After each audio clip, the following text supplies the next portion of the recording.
Ahod, minahal nga Presidente Rodrigo Duterte sa atong gidaog-daog, pero minahal nga Gobernador Edwin Obahib, Mayor Congressman Sid Ungab, Congressman Bebot Alvarez, Mayor Baste Duterte, Vice Mayor Alan Rillion, sa atong mga kauban nga mga opisyal dinhi, kaninyong tanan, mga taga-Tagum o Davao del Norte, maayong gabi.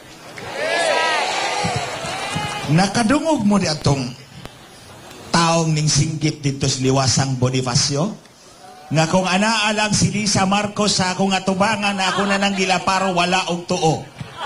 Nakadungog mo to? Ako to. Ako to. Gipakita na ako sa inyo ha nga maisog ang mga bisdak, ang mga Bisaya. Okay. Nga naman yun nga gusto mo yun akong laparuhon si Lisa Marcos. Dili, kung ang karabaw ang national animal o ang sangpagita ang national flower, si Lisa Marcos ang national problem. Mao nang gusto yun ako laparuhon. So, magsugod ta. Nga naman si Lisa Marcos man ang national problem, mga kaigsunan. Ako ang numero 1 kontra ni Smartmatic. 14 katuig gilaban nako ang atong nasod nga wa mo kahila kanako, wa mo kaybaw nga naay glenchong sigig bato kang Smartmatic para malimpyo ang atong piniliay o makapili tag mga hapsay nga mamumuno para kanato o mabag-o manunta ang dagan sa atong tagsa-tagsa kakinabuhi. 14 katuig nawagtang si Smartmatic, Kalois Ginoo. Nawagtang na disqualify, pero una natangtang si Smartmatic sa ako pakikingon, unong ko katuig nga nagsilbi, nagtrabaho, nagboluntaryo, nining duha ka mag-asawang Marcos, si Lisa o si Bobong Marcos. Unong katuig nga walay bayad, bisag piso. Bisag unsang oras sa tawgon ko, Glenn Buhatan na. Ning testigo ko sa Senado, nga atong 2016, 459 ka presinto nag-transmit na, usa ka adlaw, una mag-eleksyon. Upat ka buwan, gipatay ang akong personal aid sa mga pulis. Gitorture, gipatay. Ang nintabang nako si President Duterte, di ko kalimutan na. Iyang gipa-investigar sa NBI. Pero, ang akong nadawat kang Marcos, buwaks patay. Maura. Maura yun. So, siya po'y nag-ingon ako nga ngadto sa headquarters, bisag kaduha lang sa usa ka simana. Nya, pila may akong bayad nimo? Di ako siya gingnan nga, 6 na taon na nga akong nagsilbi sa inyo, wala ka naman binayad kahit piso, ba't ako magpababayad ngayon? Tapos ingon siya, sige, basta pag nanalo tayo, gagawin kitang kumilik komisyon na tapos gagawin kitang chairman. Dinalipay ko kay matanggal na ako Smartmatic, malimpyo inyong pinili ay makapili mo saktong ligdong nga leader.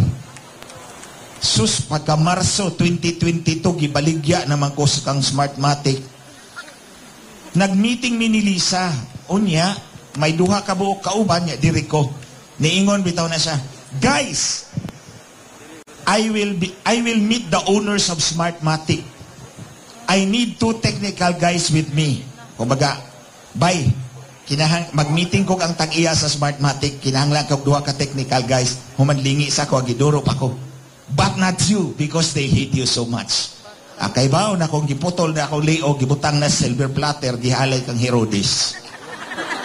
So, kita ninyo, on sa ka-traidor, si Lisa Marcos? Oh. Mao niyang nahitabo. Kay bao sila, nga si Vice President Sara Duterte was very popular. Kaya ang tatay, popular kayong presidente. So expected na taas ang boto ni VP Sara Duterte. Pero lig-on ang kontra ni Bobong Marcos kasi incumbent Vice President. So expected, mubuk ang boto ni Bobong Marcos, taas ang boto ni Sara Duterte. So sa may gimagic ni Lisa Marcos, gipataas ang boto ni Marcos para mudikit sa kang Sara Duterte. Kay kung taas kayo ang boto ni Sara Duterte, o niya mubo kang Marcos, kitang tanan maglantaw kang Sara Duterte as the true leader. Nya weakling pa kay Marcos as somewhat recipe for disaster. So karon mo na magic nila, gitaas ang boto ni Marcos.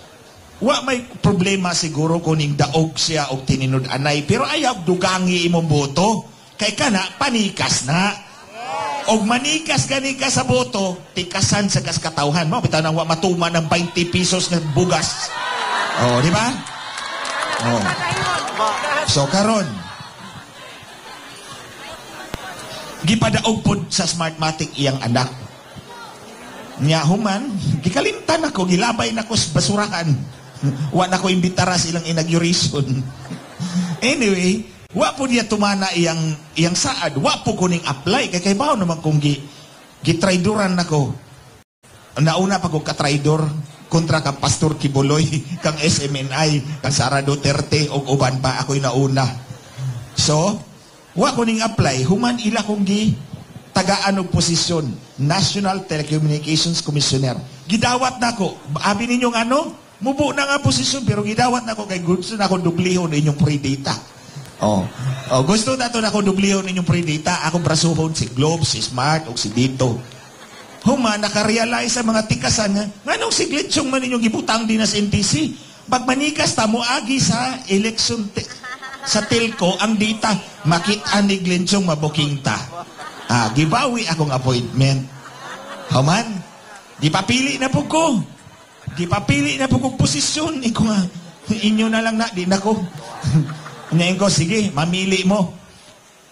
Ilaglag ninyo si Smartmatic publicly, o niya i-blacklist, o ako maglaglag ninyo para malaglag si Smartmatic. Di ko no pwede buhato ni Bongbong. Akay baho na gyud ko, nga nanikas gyud din itong eleksyon. Sa muna, nag-execute ko kapidibit, akong gipakita nga maunay na hitabo.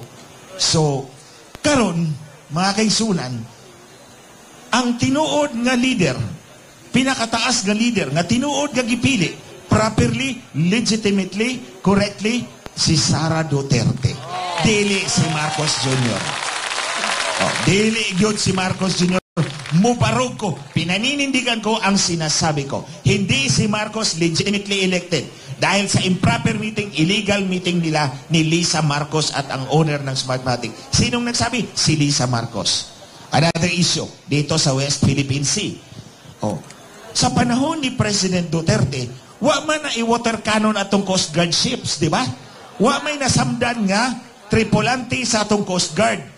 Nga naman, siguro mo, ito giingon ni Marcos, gentleman's agreement, ingon si Presidente, o sige, Presidente Duterte, watay labtanay ha. Pero nga naman, karon ang China, nabayolente naman. I can offer you an explanation. Unom ko katuig ang trabaho nila. Nga nang unom katuig, nga nagprotesta si Marcos, gitabangan sila sa China. Gisuportahan sila. Ang mga negosyanteng insik, gipatay up sa mga Philippine business, may commission sila dito. Okay? Kunya, pagkadaog na, di gani, sa yung opisina ni Lisa Marcos, na dito'y dakong Philippine flag, sa pika side, may Chinese flag.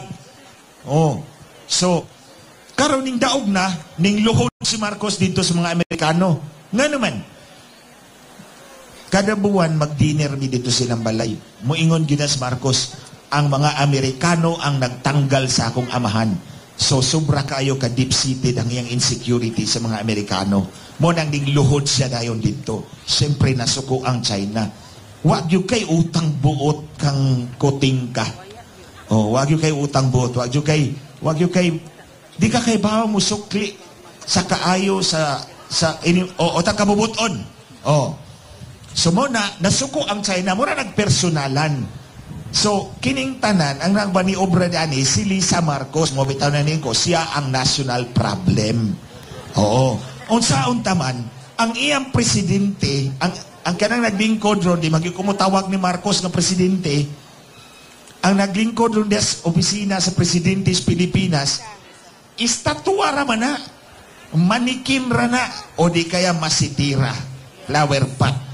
Ang nagpadagan ining tanan si Lisa Marcos. Onya, ang iyang long-term goal, Ang gusto ni